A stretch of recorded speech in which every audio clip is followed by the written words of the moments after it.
What's up, everyone? This is MV here, back with another one. So shout out to the Celtic Mulatto. I received a comment from him, so I'm going to dive into it right now. And the comment states here, most black people think the one-drop rule is still a law.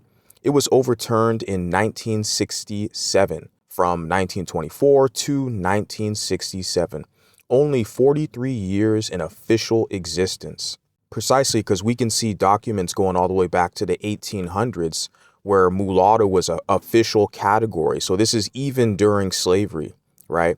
So it's funny because you hear, a lot of your detractors, the one-droppers, right? One of their gaslighting tactics to use against you is to say, well, during the slavery times, you would have still just been black. No, that's a lie. Because we actually have books and actually documents, like I said, from the 1800s on the census where you literally have people listed as a mulatto. And when Frederick Douglass wrote his autobiography, which I read on my other channel, in that autobiography, he stated verbatim where it was a white woman, a plantation owner's wife, who called him a mulatto devil. So that was an actual racial classification, even during slavery. And then you put here, it says black blood was a contamination that ruins an entire race. It was no compliment. Exactly. It was no compliment at all. But you see a lot of people, the one-droppers, they have such low self-esteem. They don't think very highly of themselves.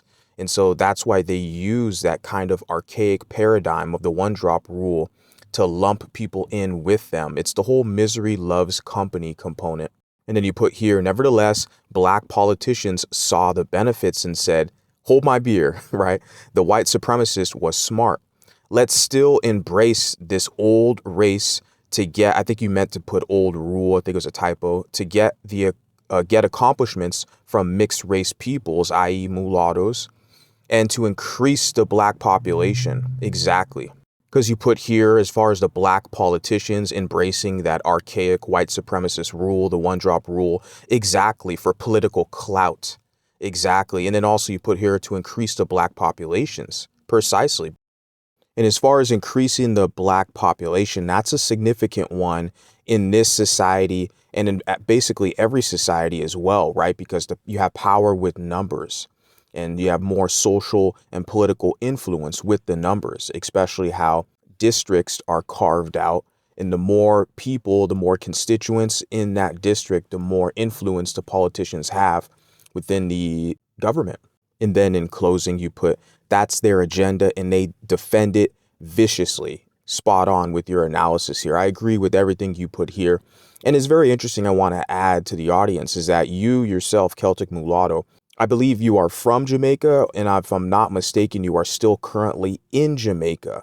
But just as an outsider kind of looking in, you can analyze things and you can come up with this basically concrete analysis of the situation. Exactly. We see all these mulatto politicians like the current Los Angeles mayor, Karen Bass, and then also the former senator, Cory Booker. A lot of these mulatto politicians, they play that game. They're basically I hate to admit it, but they are a tool of the black population, the African American population in America to serve their interests, which ultimately is a liberal interest. But very interesting comment. I appreciate your input and thank you. And for the audience, everyone else listening, let me know what you think. Please post a comment in this video and I'll catch you guys on the next one. Adios.